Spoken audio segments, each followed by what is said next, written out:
You think you're strong enough to spot danger. You believe that as long as someone isn't yelling, hitting, or threatening you, they're safe. But danger doesn't always announce itself. It whispers, it smiles, it says, "I love you," with hollow eyes. And if you don't know how to see it for what it is, you'll end up calling it love. Or worse, you'll blame yourself for the damage it leaves behind. Some people don't come into your life to grow, they come to consume. Not because they're evil, but because they are asleep in their own shadow. Carl Jung spent his life warning us about people like this. Not the criminals or sociopaths you hear about in the news, but the ones walking among us, completely unaware of how dangerous they become. They think they're helping, they think they're kind, but their unconscious wounds are sharp. And if you're not awake, they'll cut you open just by being close. This is not about judgment. This is about survival. Because if you let these 6 types too close, you won't just lose energy. You'll lose clarity, you'll lose self-trust, and over time, you'll lose yourself. Let's begin.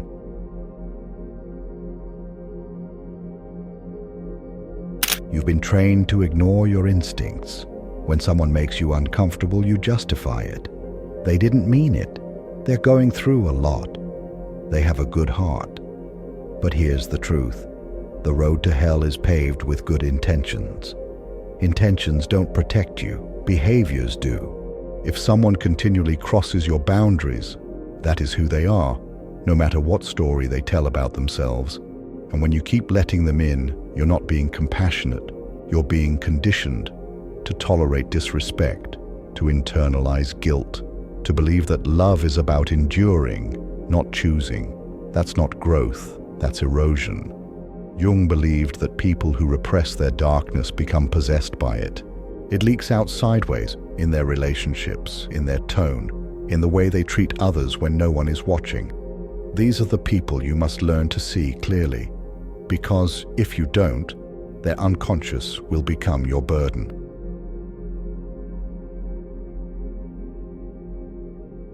When someone refuses to deal with their pain, it doesn't just sit quietly in a corner.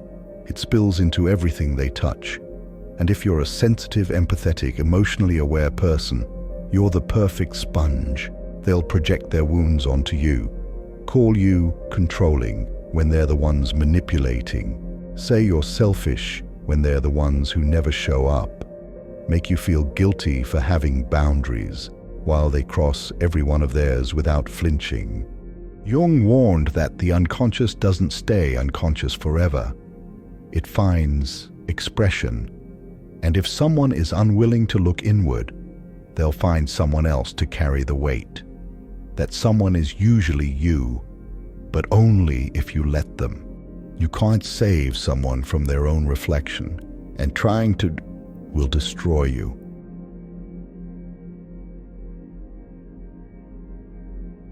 They always have a story, a sob story, a betrayal, a reason they're hurting, exhausted, treated unfairly.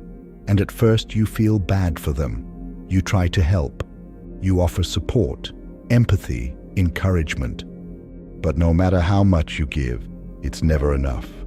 Because they don't want to heal. They want to stay the victim.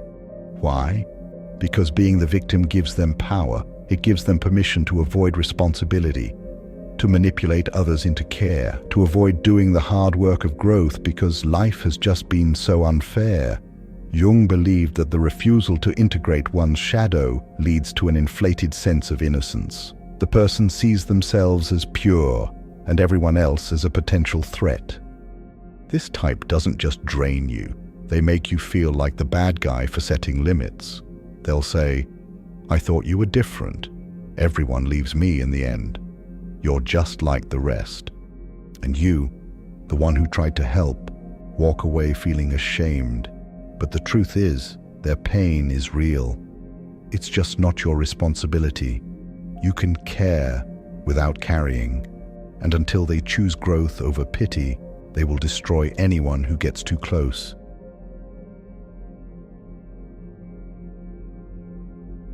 They mirror you. At first it feels magical. They like what you like. They say what you want to hear. They become exactly what you've been looking for. But slowly, things start to crack. You notice inconsistencies. You feel like you're talking to a different person depending on the day, the mood, the audience. You start to wonder who they really are, because every version of them seems tailored to whoever they're trying to impress. This is not flexibility, it's identity confusion. Jung called this the over-identification with the persona, the mask we wear to function in society. The shapeshifter is so obsessed with being liked, they have no core, and because of that, they'll do anything to avoid being exposed. They lie, they deny, they rewrite reality to match their newest performance. But here's the danger. You never know where you stand. And worse, you start to doubt your own reality. Because when someone changes shape constantly, the only constant becomes your confusion. And confusion is a powerful control tactic.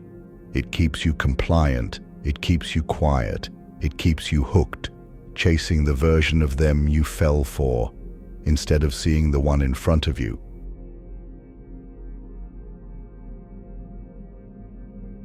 This person doesn't want to connect with you. They want to consume you. It starts small. They vent to you about their problems. They call you their rock, their safe space, their therapist. But the more you give, the more they expect. And if you ever pull away, even slightly, they panic. They make you feel like you're abandoning them, like you owe them more, like your emotional availability is their right. But this isn't connection. It's emotional extraction. You're not a person to them. You're a source of supply. Jung would say this is a form of psychic possession. They have become so fused with their own emotional needs that they use others as containers for their chaos. And if you're not careful, you'll become addicted to being needed. Because being needed feels like being loved, until you realize it's conditional. And the condition is this: you exist for them, not for you.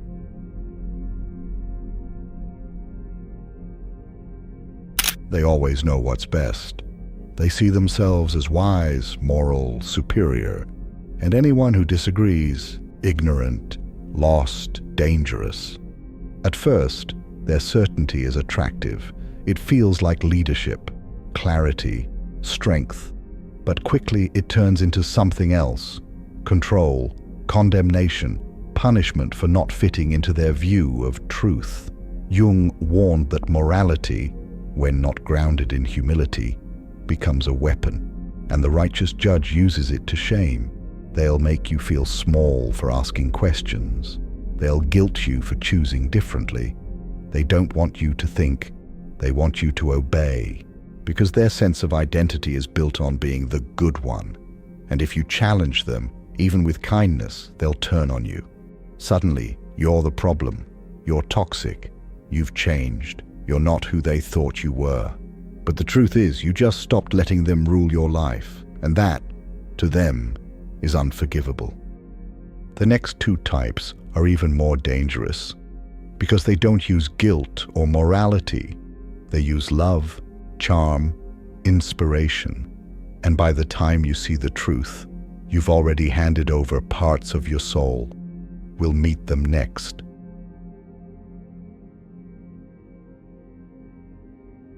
They don't look dangerous. In fact, they often look divine. They'll show up at the perfect time, say the perfect things, make you feel like no one ever has.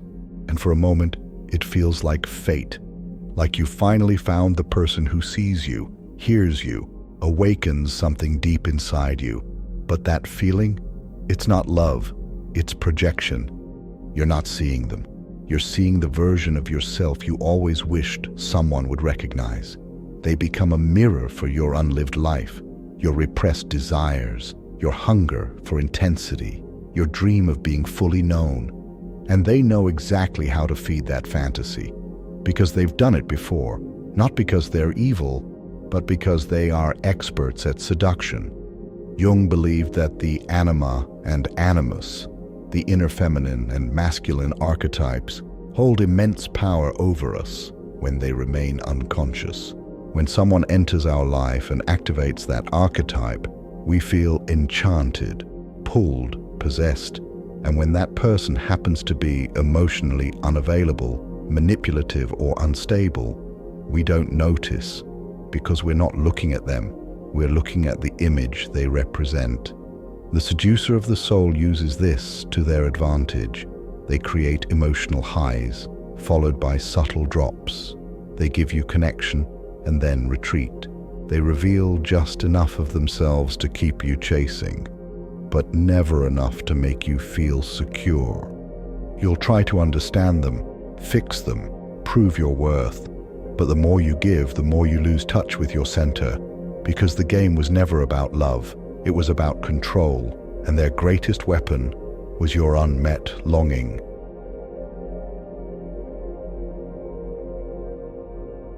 Jung taught that when two unconscious psyches collide, the result isn't intimacy. It's possession. You're not in love, you're in a trance. You mistake chaos for passion, confusion for mystery, pain for proof that it must be real. Because why else would it hurt so much? But the truth is, you've fused with someone who isn't even whole within themselves. They haven't met their shadow. They haven't faced their emptiness. So instead they create intensity, because intensity feels like meaning. And you, the seeker, fall for it, because you're not looking for someone to walk beside you.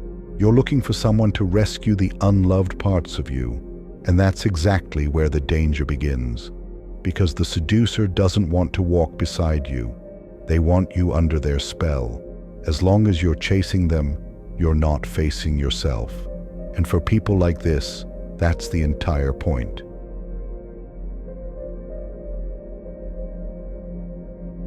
This is the final type, the rarest, the most dangerous, and the hardest to recognize at first. They're often charming, articulate, highly intelligent. They don't explode with anger. They don't beg for your sympathy. They just slowly, quietly dismantle you, not with violence, but with emptiness. You will feel a strange void when you're around them, like they're present, but not really there. They mirror empathy without actually feeling it. They speak of values they don't live by. They observe pain without ever holding it. Jung called this being possessed by the shadow. When someone refuses to confront their inner darkness, it doesn't disappear. It takes over. Not in a dramatic way, but in the erosion of soul. They become hollow, a walking mask. And because they've never integrated their own fear, shame, or guilt, they transmit it to others, not through rage, but through detachment, coldness, disdain dressed as logic, mockery dressed as truth. They may call you emotional, irrational, too intense. They will make you doubt your worth without ever raising their voice. And if you're not awake, you'll spend years trying to get their approval. But here's the secret. They don't withhold affection because you're not enough. They do it because they feel nothing, because they've buried their souls so deeply they can't even hear it anymore.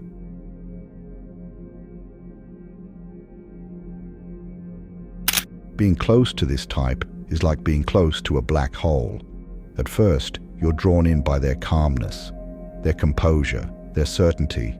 But slowly, you lose color, you lose fire, you lose the ability to connect, not just with them, but with yourself. Your laughter becomes rarer, your voice becomes quieter, your world becomes smaller. Because the hollow man doesn't destroy you with chaos, he does it with silence. Jung believed that the refusal to feel turns a person into a shell, and a shell, no matter how polished, cannot love you back. You'll keep knocking, begging, breaking your own values just to feel seen. But nothing you give will reach them, because there is nothing there to receive it.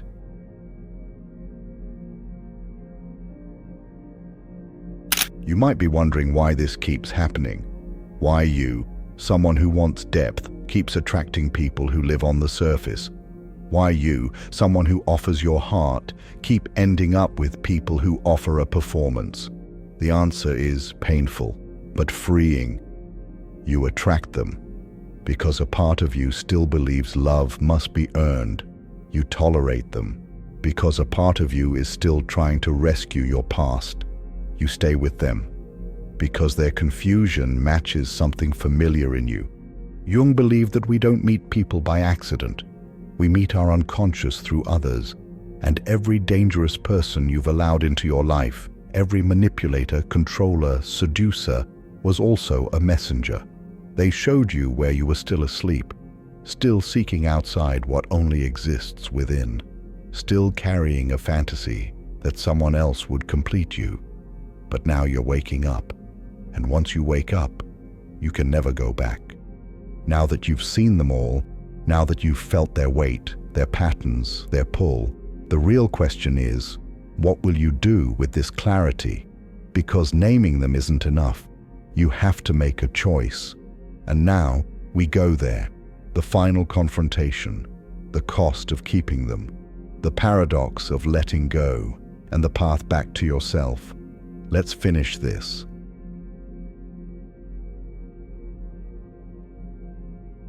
You've identified them. You know the types now. The victim, the shapeshifter, the leech, the judge, the seducer, the hollow man. But here's the part no one likes to admit. You've already let them in, and you've been carrying the cost for a while. That constant tiredness? That's not just life. That's emotional labor. The anxiety, the overthinking. That's what happens when your nervous system lives in someone else's world.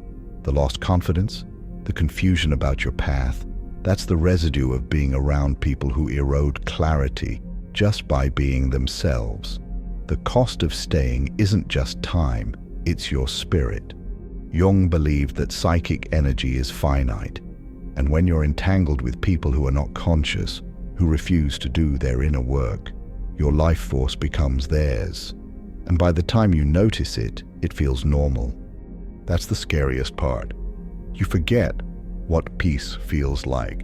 You forget what truth feels like. You think this is just how life is now. Heavy, foggy, filled with emotional debt you didn't create. But it's not life. It's bondage. And you're the only one who can choose to leave.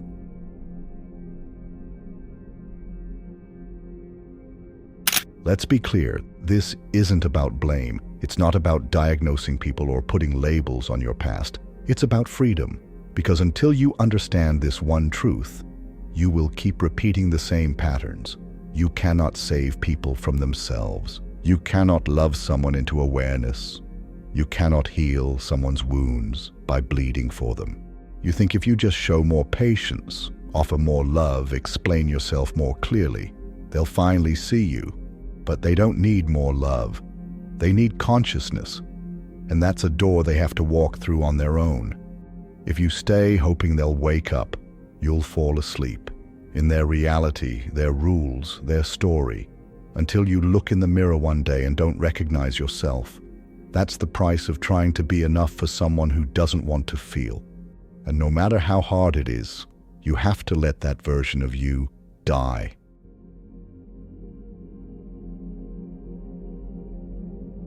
You were drawn to them for a reason, not because you're broken, but because something in you was still looking for reflection, still chasing validation, still outsourcing your wholeness.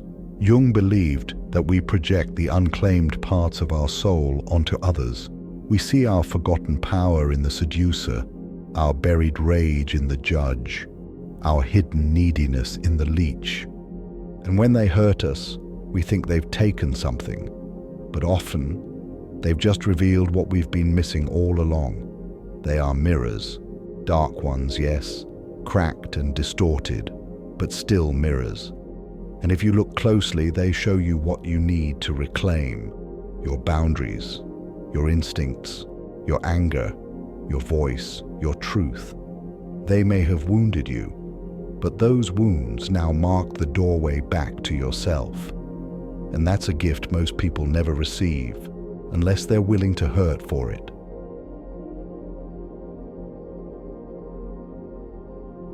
Let this be your wake-up call. You are not a rehab center, not a mirror, not a therapist with unlimited patience. You are a soul on a path. And every time you stop to carry someone who refuses to walk, you delay your own transformation. You don't owe anyone your destruction, not even the ones you love, not even the ones who need help. Jung would say, they can't even meet you until they've met themselves. And some never will. That's not your failure. That's their choice. Let it go. Not out of anger, but out of clarity. Because trying to fix someone who's committed to staying broken, that's not love. That's self-abandonment.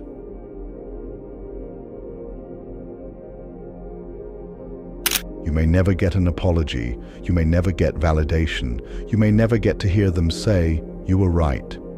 And that's okay. Closure is overrated. It's often just another form of control, a way to delay the grief. But courage? That's where your life begins. Courage says, I don't need to be understood to walk away. I don't need to be validated to heal. I don't need to win the conversation to reclaim my energy. Courage cuts the cord, not because it's easy, but because you're done bleeding. It doesn't make a scene. It doesn't need revenge. It just quietly says, this ends here. And the moment you say that and mean it, something ancient in you rises. You remember who you were before the confusion. You remember how it feels to stand upright, not begging, not bending, not shrinking. You become whole again, not instantly, but steadily, powerfully, for real.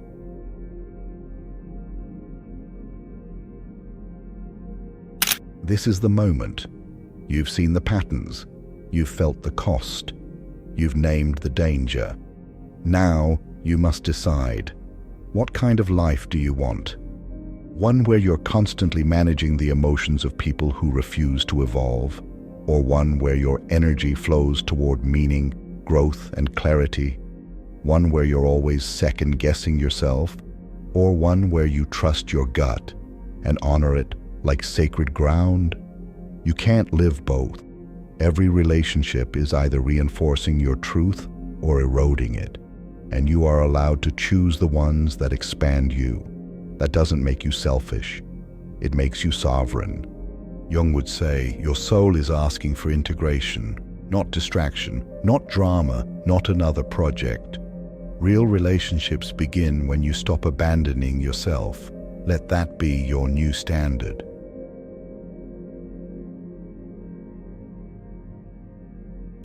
They'll say you're cold. They'll say you changed. They'll say you're not who you used to be. And they'll be right. You're not. You're no longer playing small just to keep the peace. You're no longer sacrificing your sanity for the illusion of connection. You're no longer available for unconscious entanglement. You are choosing evolution over approval, and it hurts. Let it. Grieve the illusions. Grieve the hope. Grieve the part of you that tried so hard to make it work. Then walk, not because you're heartless, but because you finally love yourself enough to leave the table where your soul wasn't being fed.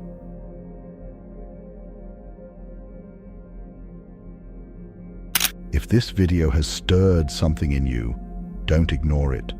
The pain you feel is not just pain.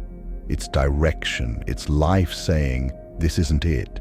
You are not here to be drained, diminished, or devoured. You are here to become. And you cannot become yourself if you are still performing for people who don't even see you. Let this be the line you draw. Say it out loud. No more. No more chasing, no more fixing, no more excusing, no more delaying your healing to protect someone else's comfort. It ends with you, and the life that begins after, it's quiet at first, then fierce, then beautiful in a way you didn't think you were allowed to experience. But it's real, and it's yours.